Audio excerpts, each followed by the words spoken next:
15 members of my family called Rock Springs, Wyoming home during the first 2 decades of the 20th century.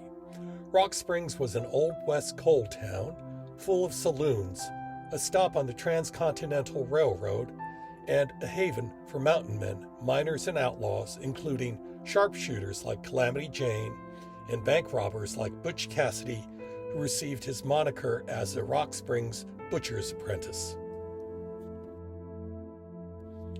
The Union Pacific Coal Company produced most of Wyoming's coal from mines in Sweetwater County around Rock Springs. After the Transcontinental Railroad was completed in 1869, thousands of Chinese laborers lost their jobs. Many flocked to towns like Rock Springs to work in the mines. As bachelors, the Chinese accepted living in large groups to save on rent, allowing them to live on lower wages. White miners attempted to unionize, but their strikes were repeatedly broken by Chinese who were willing to work for lower wages. In 1885, resentment and race prejudice erupted into mob violence, the Rock Springs Massacre. The white miners drove out Chinatown's 650 residents, burned it to the ground, killed 28, and wounded 15. In response, the Union Pacific recruited immigrant workers, expecting they would be less likely to organize into unions because of language and cultural barriers. In the 1910 census, Rock Springs had a remarkably diverse population.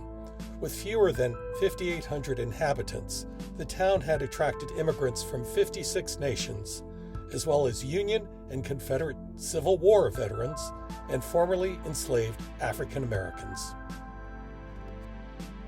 The first Japanese arrived in 1892 to work on the Union Pacific Railroad and in the coal mines. By 1907, there were 383, including 6 women and 4 children. My relatives were among them. Many ethnic groups lived in their own enclaves. The Japanese lived in Jap camp, where drinking, gambling, and prostitution ran rampant. The cinema showed Japanese movies. One former resident recalled knowing only 5 men who didn't gamble and 1 who didn't drink. The last residents left in 1964.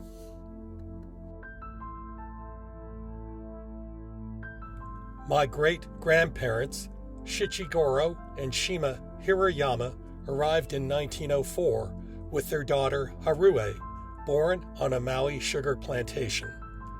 Plantation overseers imposed harsh fines and whippings for talking, smoking, or pausing to stretch in the fields. The Hirayamas left Hawaii as plantation life was brutal. Shichigoro became a miner for the Union Pacific Coal Company. The work was dangerous and dirty, but preferable to plantation work. Off-duty, Shichigoro entertained the miners by reciting newspaper articles from memory and telling amusing stories. Many were illiterate, but Shichigoro could read and write, skills learned from monks at a Buddhist temple in the mountains of Fukuoka, where he swept floors as a child. Meanwhile, Shima prepared meals for the miners at a boarding house: rice, vegetables, and fish soup. When not cooking, Shima was having babies. By 1913, she had given birth to 5 daughters and a son. While Shichigoro and Shima were getting established, my future great-grandfather, Nikichi Hamada, arrived in Rock Springs, temporarily leaving his family in Japan to seek opportunities overseas. After a year in the Pacific Northwest, Nikichi joined a Union Pacific rail crew. It was a dangerous job, as falls and mishaps with heavy equipment were common. The trackman, or crew leader, was usually the strongest man. One day, a loaded cart rolled down a hill, and the men needed to retrieve it. Teams of men failed, but Nikichi pulled the cart uphill by himself. There were frequent strength competitions. Nikichi was able to carry a rail segment the furthest and was the only man to pull a coal car by his teeth. Nikichi earned a promotion to trackman and a 2.5-cent increase to 43 cents per hour, equivalent to a 2021 hourly rate of $11. Nikichi's family joined him in September 1914 as World War I started. Nikichi's 37-year-old wife, Asa, brought their children, Hatsuki 17, Momoe 11, and Meiji 1. The Hamadas and Hirayamas became close friends as families with children were uncommon. Hatsuki had completed high school in Japan, but enrolled at Rock Springs High School to learn English. He became known as John, graduating in 1918. John and Harue hit it off despite the 6-year age difference. Harue tutored John in English until she left in 1917 to complete her secondary education at a Methodist girls' school in Japan. After Harue's graduation, they married in 1922, eventually raising 9 children, including my mother, Jean.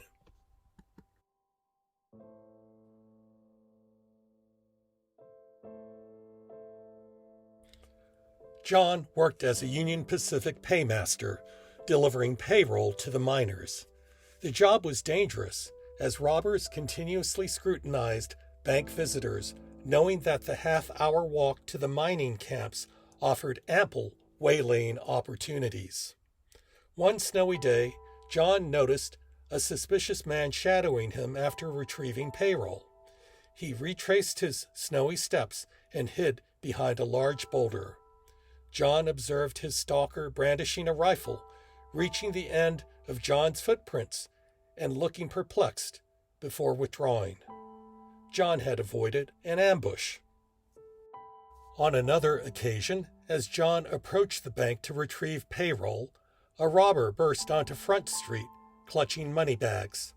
At that same moment, the sheriff was across the street, exiting a saloon. In a flash, the sheriff drew his 6-shooter and gunned the man down. Asa, not knowing English, communicated by pantomiming with the town grocers. When she wanted eggs, she would squat down, flap her arms wildly, cluck and mimic depositing an egg. Among children, she was a memorable storyteller, adept at telling Japanese ghost stories. In 1916, Nikichi's brother Gojiro arrived from Victoria, British Columbia. Tragically, his 21-year-old wife died in Canada 7 months earlier. Gojiro decided on restarting life as a coal miner and adopted the name Frank. Dapper and handsome, Gojiro was a ladies' man who loved to sing. As the second decade of the 20th century drew to a close, circumstances drove the Hamadas and the Hirayamas to leave Wyoming. In January 1917, Asa gave birth to a son, Hideo, during one of the coldest winters on record. Despite her efforts to keep him warm, Hideo died within 11 days. A year later, 5-year-old Meiji succumbed to diphtheria as the first cases of the global Spanish flu pandemic emerged. With the end of World War I, coal demand plunged. The pandemic sidelined workers and employment fell. Rail jobs disappeared, and not wishing to be lifetime coal miners, weary of the extreme weather and disheartened by Meiji and Hideo's deaths, the Hamadas and the Hirayamas decided to leave Wyoming for California. They boarded the Union Pacific train for Sacramento, which offered temperate weather and the 4th largest Japanese population in the United States. Switching to farming, in 1937, John and Harue purchased a farm in Mayhew, east of Sacramento. They were successful truck farmers before the removal to the Poston concentration camp in 1942. During incarceration, they sold their farm for a 70% loss. Post-war, they settled in Los Angeles, never to return to farming. A century later, their descendants no longer call Wyoming home, but remember and cherish their struggles as 6 generations have flourished in their wake.